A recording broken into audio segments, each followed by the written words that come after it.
Gather round ye South Walians. It is time for the Swans, the Jack Army, whatever you want to call them. Swansea City, A.F.C. it is. I'm from South Wales, or I grew up there, and so I'm going to try and do all the people who like Swansea down that way proud. So here we go. Bore da to all my Welsh peeps. It is actually morning at this point in time when I'm shooting this, because I'm going away for the weekend, so I'm trying to get this done so I can schedule them all. But it's the final countdown. There's about sort of 4 teams to go. So, first of all, we got Lucas Fabianski. No more. He is now just Lucas Fabianski. Signed a new contract for you guys the other day. Fantastic. He's done really well since leaving Arsenal for you lot. He tried to ruin the FA Cup final for us as much as possible, but even then, he came away on the winning side. So he has really developed well under Swansea's tutelage. He's 29, so he's coming up to the right kind of age for a goalkeeper. So you've got yourselves a really good player there. We've got Taylor at left back and Ashley Williams in the left centre back. Ashley Williams has obviously said to Sky that he's not going anywhere, he's staying at Swansea. That is a big boost for you guys ahead of the new season. I'm kind of surprised one of the big clubs didn't come in. Maybe he'd just be a squad player as opposed to a starting player, but I think he's a really good player. He's 30 years old, so he is going to start to maybe decline from here, but I guess we'll see this season. Pairing with him, I've got Fernandez, and finally on the right hand side we've got Kyle Norton. Now, I don't really rate Kyle Norton too much, not because he came from Tottenham, but mostly just because I've not seen anything of him that makes me feel any different. But moving on, I want to spend most of my time in the kind of attacking arena, because Leon Britton, he obviously has been laden with injuries of late, but hopefully he can come back, because he is one of your main guys. He's been there when you were sort of down and out, and obviously he's there now that you're winning League Cups a couple of years ago now, but you are still in the Premier League, which is a fantastic achievement for you guys. Jonjo Shelvey and Sigurdsson, I'm going to kind of address them at the same time. Shelvey is a fantastic player, Sigurdsson is a fantastic player. It's just sad that when he was on loan with you guys, he didn't then make that permanent. He went to Tottenham instead. That was a big mistake. He's finally with you guys. He's only 25 and Shelvey is only 22. So this could be the Swansea midfield for many years to come. And I think a lot of fans hope that that is the case, because Shelvey and Sigurdsson fit in perfectly to your passing and your quick play. Obviously Leon Britton's going to be the one who kind of comes back when the two centre-backs split to pick up the ball, but it's going to be on Shelvey and Sigurdsson to make the incisive passes, make the incisive runs, and ultimately try and get some goals as well. Shelvey is really good at that. He's got an awesome long shot on him. I hope to see him in the England setup soon, but I mean, it's hard to think that he's 22 because look at that face and look at that dome. But he's a really good player. I thought so when he was at Liverpool, and even more so now that he's at Swansea. So, and moving on to your new signing, Andre Ayew. Got to make sure I get that right, because his brother Jordan has gone to Villa, like I said he would in my Villa video.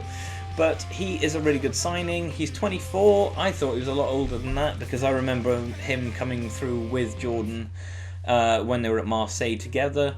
He is, I believe, the older of the two, so you've maybe got the player who's going to come into their prime quicker, but I guess we'll see. We'll have to have an Ayew off this season.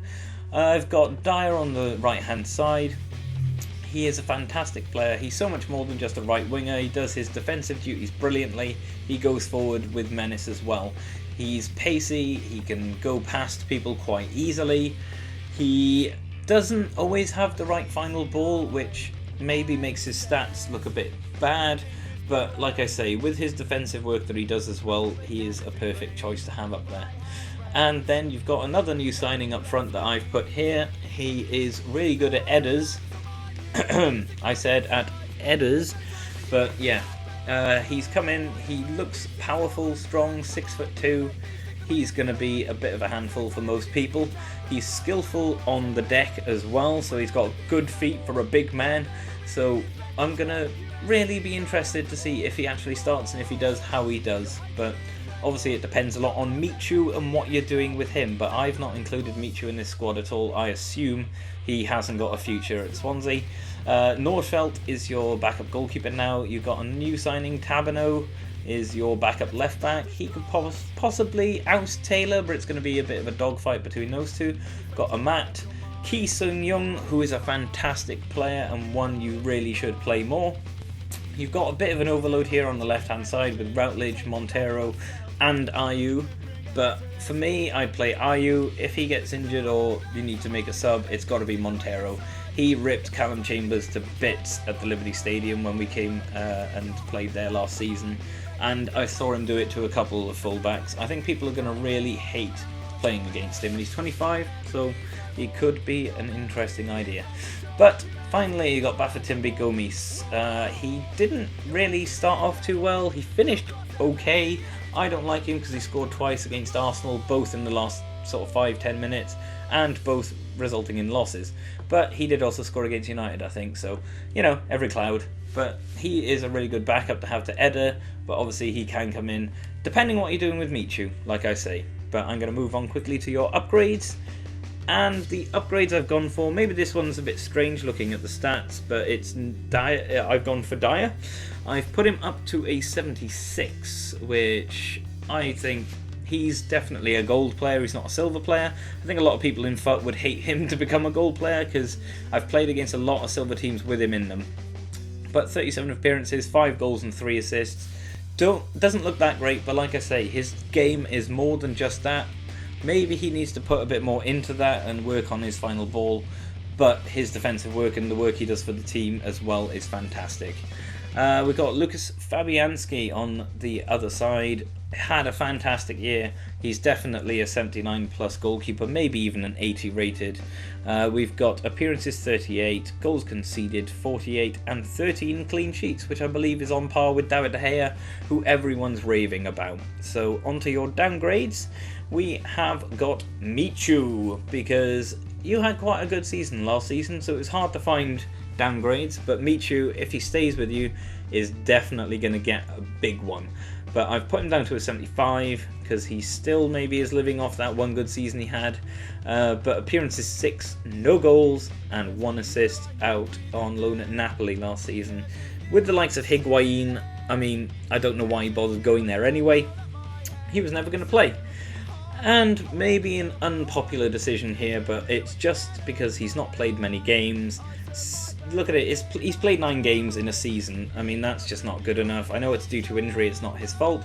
So I'm probably harsh on marking him down by 3. But when you don't play for that long, I mean, you just don't know how it's going to affect a player.